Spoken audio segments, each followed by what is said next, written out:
गांव के चाउमीन। गांव में चाउमीन का चलन अभी अच्छे से नहीं आया था, लेकिन सुरेश शहर से चाउमीन बनाना सीख कर गांव में ठेला लगाता है। अरे ये केचुआ है क्या भैया? कैसे खाया जाता है?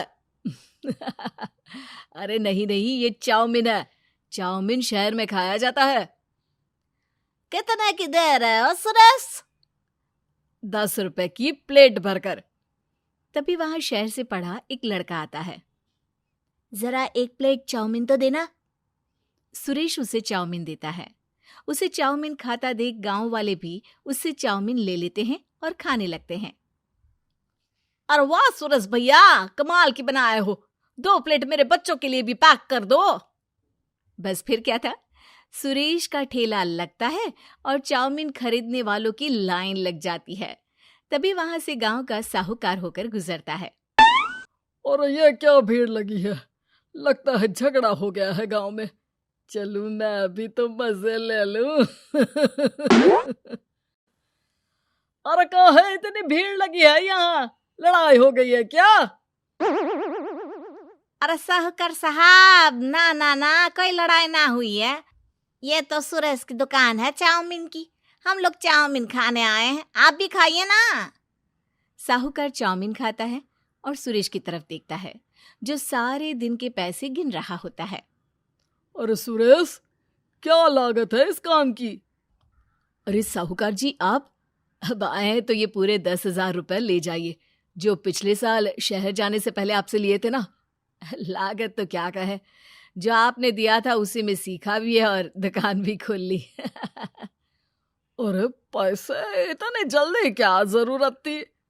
कैसे जरूरत नहीं थी साहूकार जी, इतना मोटा ब्याज कहाँ से भरते। साहूकार को अब सुरेश की दुकान को हड़पने की लालच आ जाती है। नाना करते ये सारे दिन में 500 रुपए कमा ही लेता है। अरे गांव में ये ऐसे ही कमाता रहा तो कहीं ब्याज का काम ना शुरू कर दे। अरे भैया, कोई ना कोई जुगाड़ तो करना पड़ेगा। अब साहूकार घर आ जाता है और अपनी बीवी को सारी बात बताता है। हाँ जी, ये तो मैंने भी सुना है कि सुरेश के हाथ की चाउमीन नहीं खाई तो कुछ नहीं खाया। अरे हाँ हाँ, सही ही कहते हैं। मैं अभी खा कर ही आ रहा हूँ। अरे भाग्यवान है, कितना अच्छा हो ना अगर वो पैसा हम लोगों को मिल जाए। क्यों? हैं? हाँ, वो तो है, लेकिन कैसे? हम लोगों को तो चाउमीन बनाना आता ही नहीं है। साहूकार और उसकी बीवी अब रोज चुपके से सुरेश के घर जाते हैं और खिड़की से उसे चाउमीन बनाते देखते। अब क्या था, दोनों को चाउमीन बनाना आ जाता है। फिर एक रोज, और सुरेंद्र, तुझे साहूकारनी ने बुलाया था। बोल रही थी कि बेटे के जन्मदिन में 10 किलो चाउमीन का ऑर्डर देना है। बना दोगे ना? अरे हाँ हाँ साहूकार जी, मैं जरूर बना दूंगा। कब देना है घर में 10 किलो चाउमीन? अरे वो तो तू घर आकर बता कर लेना, मैं नहीं बता पाऊंगा। ठीक है, शाम को काम निपटा कर आ जाता हूँ। सुरेश साहूकार के घर जाता है, लेकिन वहां मियाँ बीवी मिलकर उसे बंधक बना लेते हैं। अरे मुझे क्यों बांध रखा है? मुझे छोड़ दो।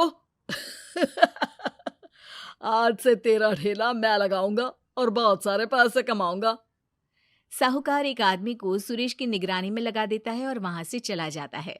अगले दिन, अरे साहूकार जी, आप कब से चाउमीन बेचने लगे और अपना ये सुरेश कहाँ गया? अरे वो तो शहर गया है, उसका कोई काम निकल आया था। बोल रहा था कि जब तक वो ना आए तब तक मैं ही उसके ठेले का काम कर दूं। पैसे भी तो बहुत उधार ले रखे थे उसने।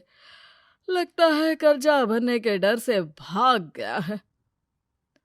अरे पर वो तो बोल रहा था कि उसने सारा कर्जा उतार दिया है, और वो क्यों भागेगा? इतना तो कमा रहा था।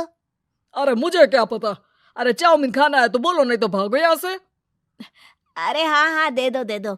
अब तो चाउमीन खाना पूरे गांव के लोगों के लिए आदत ही बन गया है। ना खाओ तो नींद ना आए।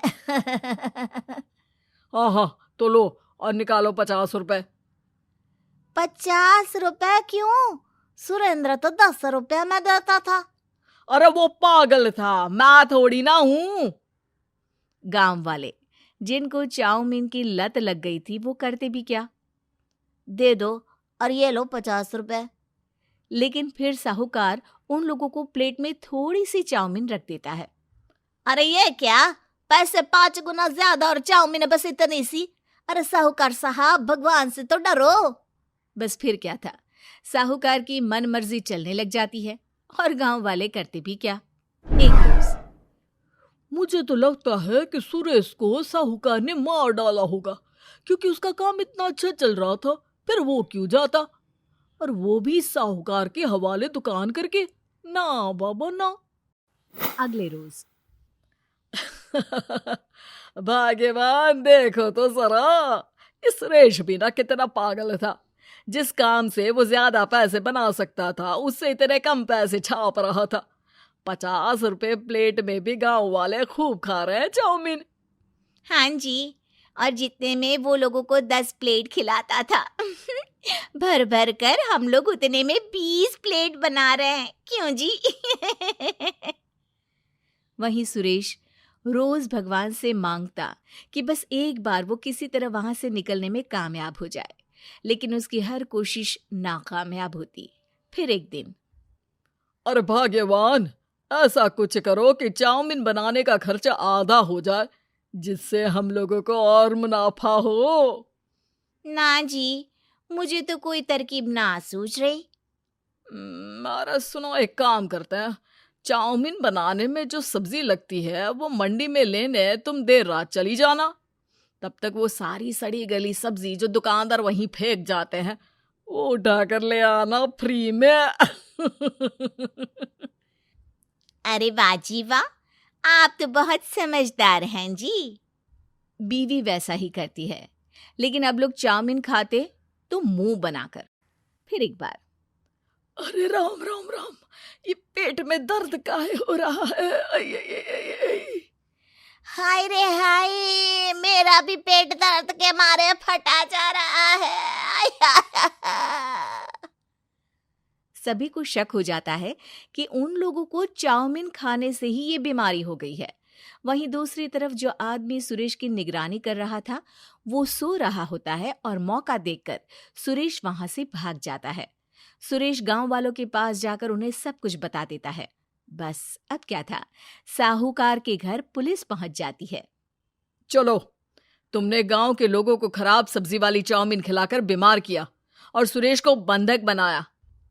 तुम्हें इसीलिए हम गिरफ्तार कर रहे हैं।